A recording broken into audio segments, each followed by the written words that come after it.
Chers amis et chères amies, les conflits dans le monde augmentent et s'intensifient jour après jour, mais que diriez-vous si nous vous disions que tout était déjà écrit dans une prophétie?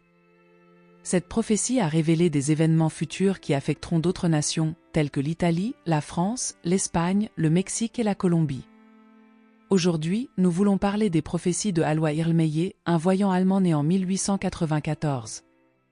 Ces visions prophétiques sur la Troisième Guerre, bien qu'elles ne soient pas faciles à comprendre, sont vraiment détaillées et choquantes par leur précision. Je vous recommande de regarder jusqu'à la fin de la vidéo, car vous découvrirez quelque chose qui pourrait changer votre vie pour toujours.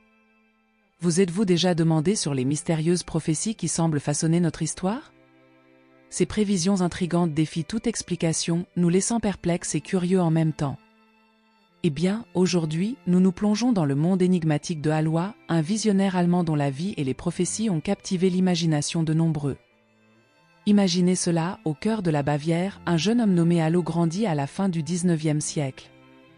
Alois n'est pas un enfant ordinaire, dès son jeune âge, il montre des compétences extraordinaires qui le distinguent de ses pairs. Il possède le talent unique d'un sourcier, la capacité de détecter les sources souterraines d'eau simplement par le picotement de ses doigts lorsqu'il en est proche. Ce don inné le distingue dans son village de Freilassing. Alors qu'Alois grandit, il continue de développer ses talents mystiques. En 1928, il expérimente ses premières visions, plongeant dans le monde de la clairvoyance. On dirait qu'il peut entrevoir l'avenir, prédisant des événements qui façonneront le monde dans les années à venir. Cependant, son chemin ne s'arrête pas là. En 1939, Alois décide de construire une modeste cabane, un endroit où il peut offrir des conseils et une orientation spirituelle les week-ends. Bientôt, le mot se répand comme un feu de forêt et des personnes de diverses origines accourent vers lui à la recherche de sagesse spirituelle. Pendant les années tumultueuses de la Seconde Guerre mondiale, Alois se distingue par son incroyable capacité à localiser des personnes disparues, offrant de l'espoir aux familles désespérées. Il prévoit même les endroits frappés par les bombes, procurant un sentiment de sécurité en des temps d'incertitude. Son village, autrefois obscurci par les horreurs de la guerre, voit maintenant Alois comme un phare d'espoir et d'information.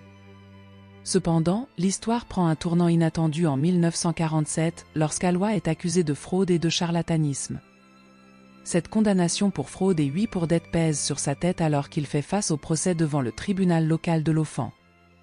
La salle d'audience est partagée, avec certains témoins doutant de l'authenticité de ces présumées prophéties, tandis que d'autres affirment fermement la précision de ces interprétations. Cependant, le verdict est surprenant, Alois est acquitté des accusations de fraude et de charlatanisme faute de preuves concrètes contre lui.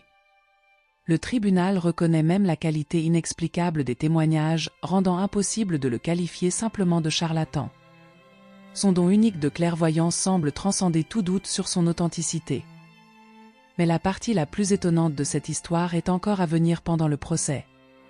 Alois stupéfie le tribunal en décrivant de manière extraordinairement détaillée l'apparence de la femme du juge qu'il n'avait jamais rencontrée auparavant. Cette précision remarquable laisse tout le monde bouche bée, estompant encore davantage les frontières entre le monde ordinaire et le surnaturel.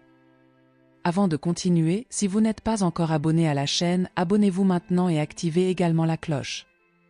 Si vous souhaitez rester encore plus informé, nous avons un groupe Telegram où nous fournissons des actualités en temps réel, vous trouverez le lien pour y accéder en bas dans la description. Maintenant que nous avons préparé le terrain, plongeons au cœur des prophéties d'Alois.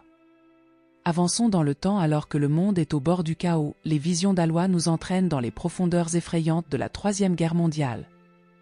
Dans un déploiement étonnant et choquant des événements, un nouveau conflit éclate au Moyen-Orient, des flottes navales hostiles s'affrontent en Méditerranée et le monde retient son souffle alors que les tensions montent. C'est un prélude inquiétant aux événements catastrophiques que Alois prévoit.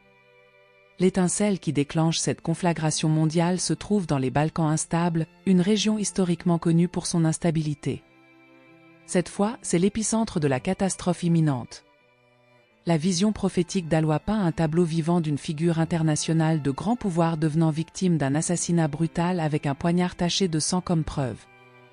Le monde regarde avec horreur alors que les événements se déroulent à une vitesse impressionnante. Des forces blindées puissantes avancent rapidement, comme des coins qui s'infiltrent au cœur de l'Europe. Elles attaquent depuis l'Est, traversent le Danube et traversent l'Allemagne sans préavis.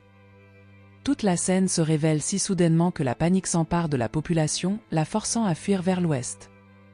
Les routes sont encombrées de nombreuses voitures alors que les gens recherchent désespérément la sécurité. Au-dessus de la ville de Ratisbonne, les ponts robustes sur le Danube disparaissent de la vue. Francfort, autrefois une métropole dynamique, est réduite à peu près que des décombres. La dévastation est particulièrement évidente vue d'en haut, avec les descriptions détaillées d'Alois donnant vie à cette vision angoissante. Mais au milieu de ce chaos, Alois assiste à un événement troublant. 2 individus complotent pour assassiner un officier de haut rang, orchestrant le crime à travers une transaction financière.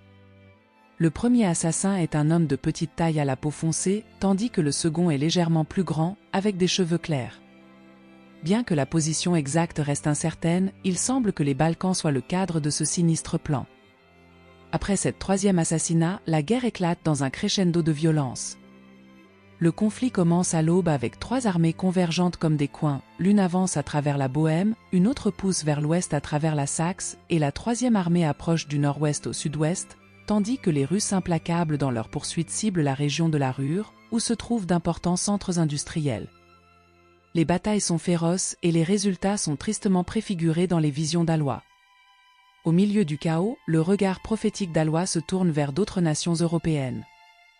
3 villes portent le poids de la dévastation, l'une sombre dans le marais, une autre s'enfonce sous les eaux tumultueuses et la 3e, bien que détruite, reste intacte de la colère de la nature.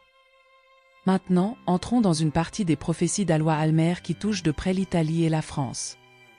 La ville avec la tour de fer, Paris, est incendiée par ses propres habitants. Dans la terre du tricolore, l'Italie explose dans une révolution religieuse. Alois l'aperçoit comme une guerre de foi, assistant à la mort de nombreux leaders. Derrière le pape, il voit un poignard ensanglanté et au milieu du chaos, peu trouve refuge. Le pape lui-même s'enfuit incognito, s'échappant par la mer, seulement pour revenir une fois l'ordre rétabli dans la nation alpine de la Suisse, où des agitations limitées se développent au nord et au sud, tandis que l'Est reste relativement calme. Cependant, les terres de la mer du Nord à la Belgique font face à une grave menace des eaux en augmentation.